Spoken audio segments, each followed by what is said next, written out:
Assalamualaikum warahmatullahi wabarakatuh. Nama saya Davin dari kelas 10 IPS 2. Ingin membahas tentang sejarah jaringan keilmuan di Nusantara. Pada bagian ini, kamu akan memahami hubungan antara istana sebagai pusat kekuasaan dan pendidikan. Perkembangan lembaga pendidikan dan pengajaran di masjid-masjid kesultanan sangat ditentukan oleh dukungan penguasa. Sultan bukan saja mendanai kegiatan-kegiatan masjid, tetapi juga mendatangkan para ulama baik dari mancanegara, terutama Timur Tengah, maupun dari kalangan ulama pribumi sendiri. Para ulama yang kemudian juga difungsikan sebagai penjabat negara, bukan saja pemberian pengajaran agama Islam di masjid-masjid negara, tetapi juga istana sultan. Para sultan dan penjabat tinggi rupanya juga menimba ilmu dari para ulama, seperti halnya yang terjadi di Kerajaan Islam Samudra Pasai dan Kerajaan Malaka. Jaringan keilmuan di Nusantara. A. Samudra Pasai. Ketika Kerajaan Samudra Pasai mengalami kemunduran dalam bidang politik, tradisi keilmuannya tetap berlanjut. Samudra Pasai terus berfungsi sebagai pusat studi Islam di Nusantara. Namun ketika Kerajaan Malaka telah masuk Islam, pusat studi keislaman tidak lagi hanya dipegang oleh Samudra Pasai. Yang B. Kerajaan Malaka. Kerajaan Malaka dengan giat melaksanakan pengajian dan pendidikan Islam. Hal itu terbukti dengan berhasilnya kerajaan ini dalam waktu singkat melakukan perubahan sikap dan konsepsi masyarakat terhadap agama, kebudayaan, dan ilmu pengetahuan. Proses pendidikan dan pengkarangan itu sebagian berlangsung di kerajaan. C. Aceh. Sultan yang terkenal adalah Sultan Iskandar Muda. Ialah raja yang sangat memperhatikan perkembangan pendidikan dan pengajaran agama Islam. Ia juga pelopor pendirian Masjid Baitul Rahman dan memanggil penasihat Hamzah Al-Fanzuri dan Syamsuddin A.S. Sumantria Syekh Yusuf Al-Makassari, ulama dari Kesultanan Goa di Sulawesi Selatan, pernah menuntut ilmu di Aceh Darussalam sebelum melanjutkan ke Mekah.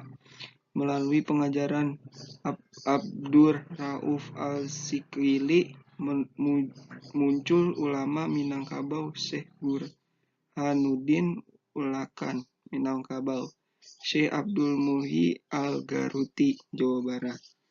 Yang D.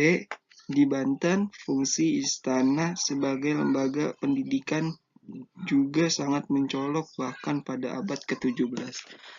Banten sudah menjadi pusat ilmu pengetahuan Indonesia. Di Pulau Jawa, para ulama dari berbagai negara menjadikan Banten sebagai tempat untuk belajar. Martin van Buisnessen menyatakan pendidikan agama cukup menonjol ketika Belanda datang untuk pertama kalinya pada 1596 dan menyaksikan bahwa orang-orang Banten memiliki guru-guru yang berasal dari Mekah.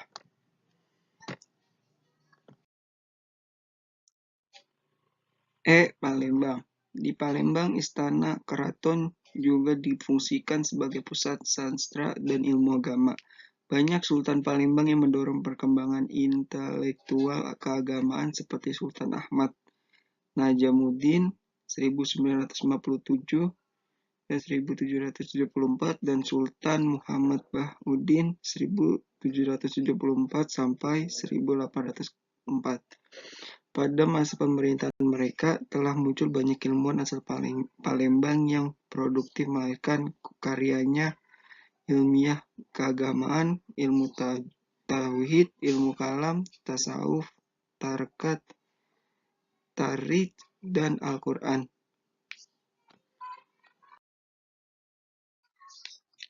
Pelajaran yang diberikan utamanya yaitu membaca Al-Quran, menghafal ayat pendek, belajar bacaan sholat 5 waktu. Indonesia, Masjid diperkembangkan oleh masyarakat untuk menjalankan fungsi pendidikan dan pengajaran untuk masyarakat umum.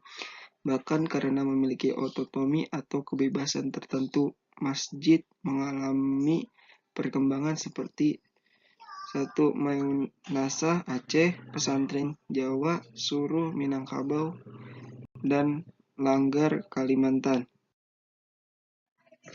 Kesimpulan, sejak Kerajaan Samudra Pasai mengalami keruntuhan, jaringan keilmuan tetap berlanjut dan Kerajaan Samudra Pasai menjadi pusat studi.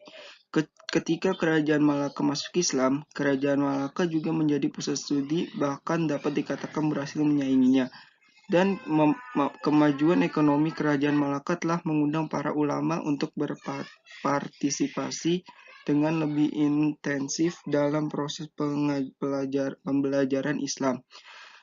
Keberhasilan Malaka dalam waktu singkat merubah konsepsi dan sikap terhadap agama, menyebabkan banyak para ulama besar dari mancanegara datang. Hubungan antara kerajaan, misalnya Samudra Pasai, Aceh Darussalam, dan Malaka sangat bermakna dalam bidang keagamaan dan kebudayaan. Di Banten, fungsi istana sebagai lembaga pendidikan sangat mencolok bahkan pada abad ke-17. Banten sudah menjadi pusat ilmu pengetahuan Islam di Pulau Jawa, sedangkan di Palembang banyak Sultan Palembang yang mendorong perkembangan intelektual keagamaan.